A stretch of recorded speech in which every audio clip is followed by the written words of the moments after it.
जी अस्सलाम वालेकुम। एफबीआर ने अब टैक्स रिकवरी नोटिस भेजना शुरू कर दी है। इसमें टैक्स की अमाउंट डिमांड की जा रही है और 30 डेज का टाइम दिया जा रहा है। अगर आप 30 डेज में टैक्स की पेमेंट नहीं करते तो एफबीआर आपको गिरफ्तार भी कर सकता है और इसके साथ साथ आपकी प्रॉपर्टी को भी सीज कर सकता है टैक्स अमाउंट रिकवर करने के लिए। इससे पहले हमने लास्ट वीडियो में डिस्कस किया था कि एफबीआर ने जो एक्शन प्लान स्टार्ट किया है जिसमें 5,000 नोटिस इशू किए जाएंगे। इसमें 60 दिन का टाइम दिया जा रहा है कि आप अपनी रिटर्न फाइल करें और जितनी पेमेंट बनती है एफबीआर को रिपोर्ट करें। 3 तरह के लोगों को ये नोटिस इशू किए जा रहे हैं। एक तो नील रिटर्न फाइलर्स हैं जिनकी कोई इनकम नहीं है 2024 की रिटर्न में, इनकम टैक्स रिटर्न में। ऐसे लोग जिनकी 2024 की इनकम या टैक्स 2023 की निस्बत कम है। और थर्ड कैटेगरी में नॉन फाइलर्स हैं। वो 4 कैटेगरीज आगे फर्दर नॉन फाइलर्स की। सबसे पहले 3 या 3 से ज्यादा गाड़ियां हैं आपके पास, 100 मिलियन से ज्यादा की प्रॉफिट की अमाउंट है, 2 लाख पर मंथ का आपका क्रेडिट कार्ड का बिल है। और लास्ट, अगर आपके बच्चे प्राइवेट स्कूल में पढ़ते हैं तो आपको नोटिस आ सकता है।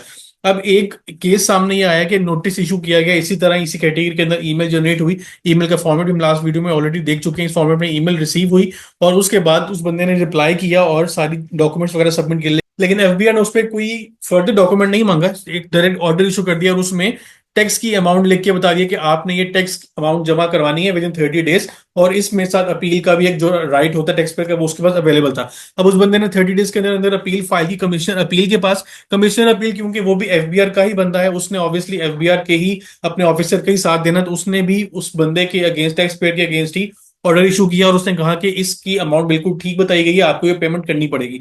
अब नेक्स्ट जो फॉरम आता है कमिश्नर अपील के बाद, वो ट्राइब्यूनल आता है। अपने ट्राइब्यूनल में आप जाके अपील करते हैं और वहां पे जाके फिर फाइनल होता है कि आगे हाई कोर्ट में जाएगा कि यहीं पे केस खत्म हो जाएगा। एटीआर ने भी उस बंदे के अगेंस्ट ऑर्डर इशू किया और उसको 30 डेज का टाइम अवेलेबल था कि वो हाई कोर्ट को अप्रोच कर सकता है या टैक्स की पेमेंट करे, अदरवाइज कोई और ऑप्शन अवेलेबल नहीं है। तो उसने हाई कोर्ट को अप्रोच किया। तो लॉ में एक सेक्शन 133 है जिसके अंदर क्लियरली मेंशन है कि जब भी कोई टैक्स पेयर पिछले जितने भी टैक्स के ऑफिसर्स हैं या एटीआर है उससे अगर उसका जो भी ऑर्डर इशू है वो उसके अगेंस्ट है और वो उससे सेटिस्फाइड नहीं है, तो हाई कोर्ट उसको स्टे तब देगा जब वो मिनिमम 30% की पेमेंट कर देगा।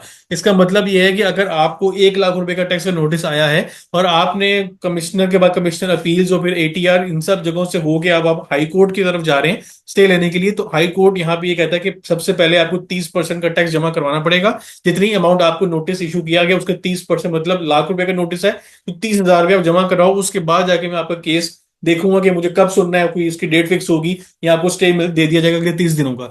लेकिन जब तक आप 30% टैक्स की पेमेंट नहीं करेंगे आपका केस हाई कोर्ट में रजिस्टर्ड नहीं होगा, आपको स्टे नहीं मिलेगा। और अगर स्टे नहीं मिलेगा तो फिर आपके खिलाफ ये एक्शन लिए जा सकते हैं जिसमें सबसे पहले आपकी प्रॉपर्टी मूवेबल या इमूवेबल, मतलब गाड़ी, घर, कोई भी आपका प्रीशियस एसेट है, एफबीआर उसको अटैच कर सकते हैं। अटैच करने का मतलब है उसको कब्जे में ले सकता है, फोरफीट कर सकता है। उसके ऊपर आपका राइट ऑफ ऑनरशिप जो है वो बिल्कुल खत्म हो जाएगा, एफबीआर की ऑनरशिप में चला जाएगा।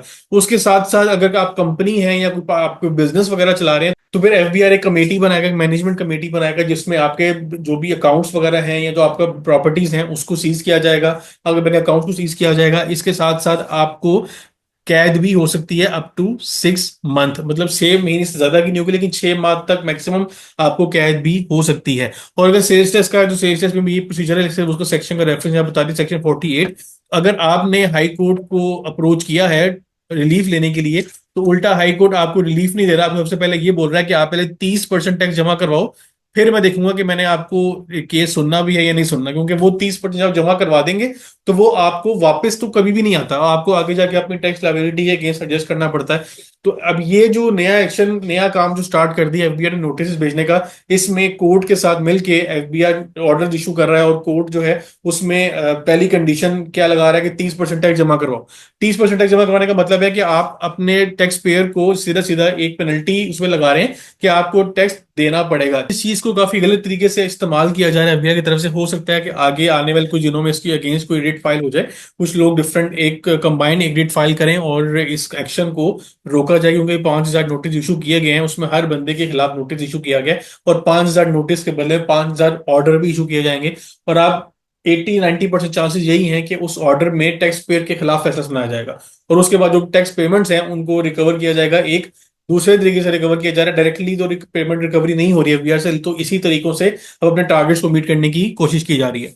इस टॉपिक के ऊपर अगर आपको कोई फर्दर क्लैरिफिकेशन रिक्वायर्ड है या आपको कोई सजेशन है तो कमेंट बॉक्स में मेंशन करें। इंशाल्लाह नेक्स्ट वीडियो में नए टॉपिक के ऊपर डिस्कशन होगी। अपने ख्याल रखिएगा। अल्लाह हाफिज।